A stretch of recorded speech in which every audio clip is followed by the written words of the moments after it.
আসসালামু আলাইকুম। আপনাদের সবাইকে স্বাগত জানাচ্ছি। আপনাদের সাথে আছি আমি শাহীন ইসলাম।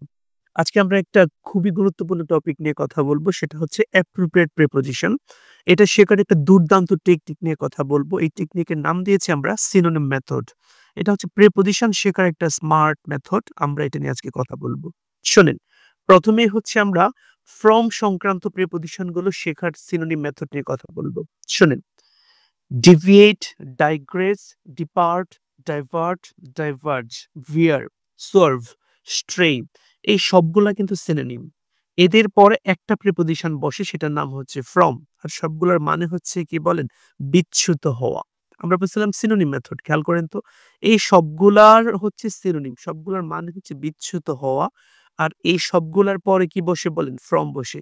অনেক পরীক্ষায় প্রশ্নটা আসছে digress from deviate from, depart from. So আমি বিশ্বাস করি আমরা এই deviate from, digress from, depart from এগুলো মনে থাকবে। সবগুলার মানে হচ্ছে বিচ্যুত হওয়া।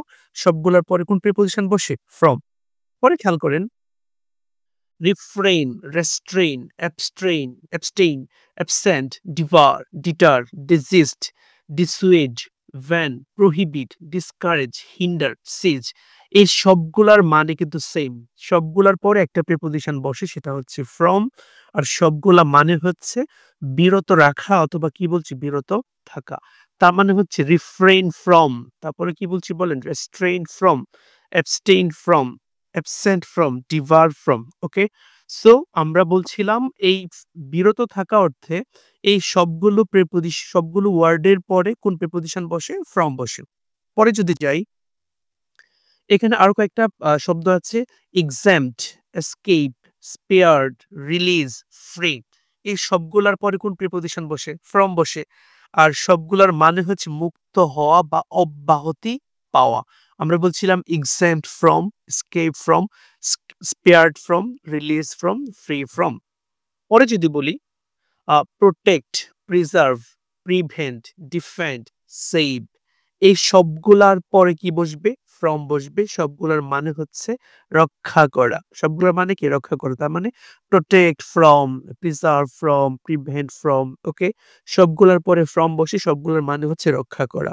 পরে যদি বলি differ, vary, be distinguished এই সবগুলার পরে from বসে সবগুলার মানে হচ্ছে ভিন্ন হওয়া।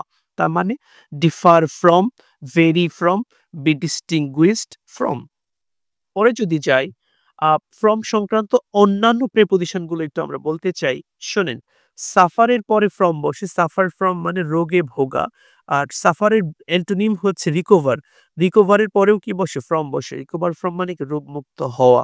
ডাই from মানে কোনো খাবারের প্রভাবে মারা যাওয়া। ওকে? আর মেড ফ্রম মানে কোনো একটা প্রক্রিয়া হয়ে তৈরি। এখানে উপাদানটা কি? দেখা যায় না। হাইড ফ্রম মানে কি? গোপন করা। ইমার্জ ফ্রম মানে উদ্ভূত হওয়া। রেজাল্ট ফ্রম মানে ফল হিসেবে আবির্ভূত হওয়া। ডিটাচ ফ্রম মানে কি? বিচ্ছিন্ন হওয়া। এইবার আমরা যেটা বলতে চাই, ফ্রম সংক্রান্ত যে প্রিপোজিশন গুলো আমরা বললাম সিনোনিম মেথডে, এটা মনে রাখার একটা দুর্দান্ত টেকনিক আছে। সেটা নিয়ে একটু কথা বলতে চাই। শোনেন, এখানে একটা বাক্য লিখেছি, read from read P from BCS, read P from BCS তার মানে এখানে READP তারপরে BCS এই যে শব্দগুলো দ্বারা যে ওয়ার্ড গুলা হচ্ছে এদের পরে from বসে। ওকে? আপনারা দেখবেন যেমন হচ্ছে refrain from, okay? exempt from আমরা এগুলো পড়েছি, তাই তো? আমি বিশ্বাস করি আপনারা পারবেন। এইবার আমরা of সংক্রান্ত প্রিপোজিশন গুলো নিয়ে কথা বলবো সিনোনিম মেথডে। শোনেন, accused, guilty, convicted এদের পরে কি বসে বলেন? of বসে। প্রত্যেকটার মানে হচ্ছে অভিযুক্ত বা দোষী। ওকে? এবার একটা টেকনিক বলি, শোনেন। অপরাধ সম্পৃক্ত যে শব্দগুলো আছে সেগুলোর সাথে সাধারণত কি বসে? of বসে। তবে একটা ব্যতিক্রম আছে সেটা হচ্ছে charge with. charge with ও কিন্তু অভিযুক্ত কিন্তু charge এর পরে of বসে না। কি বসে বলেন? with বসে। ওকে? এবার যেটা বলতে চাই, হোপফুল, sanguine, optimistic, expected এই সবগুলা কিন্তু সিনোনিম। এই সবগুলার পরে কি বসে বলেন? of বসে। আর সবগুলার মানে হচ্ছে আশাবাদী। আমরা বলছিলাম hopeful of, sanguine of, optimistic of, expectant of ওকে? পরে যদি বলি aware, conscious, cautious, informed এই সবগুলা কিন্তু সিনোনিম। সবগুলার পরে কি বসে? of আর সবগুলার মানে হচ্ছে সচেতন। আমরা বলছিলাম aware of, conscious of, কশাস of, informed of. আবার হচ্ছে আনঅ্যাওয়ার এর পরেও কি হবে? অফ। আনকনশিয়াস এর পরেও কি হবে? অফ। ওকে। পরে যদি বলতে চাই অ্যাফ্রেইড, ফিয়ারফুল, এপ্রিহেনসিভ, স্কেয়ার্ড, এই সবগুলার মানে হচ্ছে একটা। সবগুলার পরে কোন প্রিপজিশন বসে? সরি, সবগুলার পরে হচ্ছে অফ বসে আর সবগুলার মানে হচ্ছে ভীত। তার মানে afraid of, fearful of, apprehensive of, scared of. পরে যদি বলি deprived, destitute, void, devoid, bereft, সবগুলার পরে অফ বসে, সবগুলার মানে হচ্ছে কি বঞ্চিত বা বর্জিত। তার মানে deprived of, destitute of, void of, devoid of. Okay, আপনারা যারা আমার চ্যানেলটা সাবস্ক্রাইব করেন না তারা আমার চ্যানেলটা সাবস্ক্রাইব করে নেবেন। পরে যদি বলি এইবার হচ্ছে টু সংক্রান্ত বিষয় নিয়ে কথা বলবো, শোনেন। adhere, stick, cling, keep, stand, cleave, এই সবগুলার পরে টু বসে আর যখন টু বসে তার মিনিংটা হবে লেগে থাকা। তার মানে হচ্ছে লেগে থাকা অর্থে adhere, stick, cling, keep, stand, cleave এর পরে কোন প্রিপজিশন বসে? টু বসে। বিশেষ পরীক্ষায় প্রশ্নটা অসংখ্যবার আসছে adhere to, stick to, cling to, keep to, stand to, cleave to। আমি আশা করি আপনারা পারবেন। পরে যদি বলি শোনেন, ভেরিয়ার, অবস্টেকল, হিন্ড্রেন্স, ইম্পেডিমেন্ট, বার, ব্লক, এই সবগুলার মানে হচ্ছে প্রতিবন্ধকতা বা বাধা। এদের পরে কোন প্রেপোজিশন বসে? টু বসে। তার মানে barrier to, obstacle to, hindrance to, impediment to. পরে যদি বলি indifferent, callous, deaf, averse, reluctant, এদের পরে কোন প্রিপজিশন বসে? এদের পরে টু বসে। এই সবগুলার মানে হচ্ছে উদাসীন বা বিতৃষ্ণা যেটাকে বলে। আমরা বলছিলাম উদাসীন অর্থে indifferent, callous, deaf, averse, reluctant সবগুলার পরে কোন প্রিপজিশন হবে? টু হবে। খুবই চমৎকার একটা টেকনিকের কথা বলছিলাম। এবার হচ্ছে আরেকটা বিষয় আসছে দেখেন, conducive, beneficial, helpful, কনজিনিয়াল, convenient, useful, এই সবগুলার পরে টু বসে, সবগুলার মানে হচ্ছে উপকারী।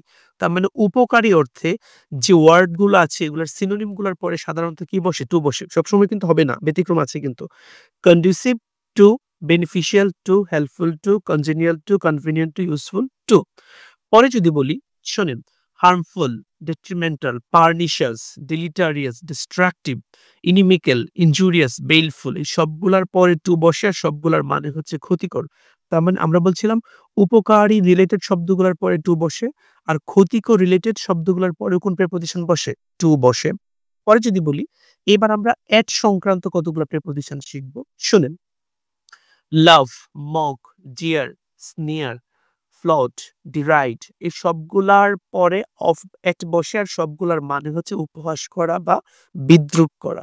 তার মানে আমরা বলছিলাম বিদ্রূপ করা বা উপহাস করা অর্থে ওয়ার্ডগুলার পরে সাধারণত কি বসে? এট বসে। Laugh at, don't laugh at the poor, laugh at, mock at, jeer at, স্নিয়ার এট। ওকে, পরে যদি বলি ইন সংক্রান্ত কতগুলো প্রেপোজিশন এখন আমরা শিখবো, শোনেন। expert, skilled, skillful, efficient, proficient, adroit, verse, at home, এই সবগুলার পরে ইন বসে, সবগুলার মানে হচ্ছে দক্ষ।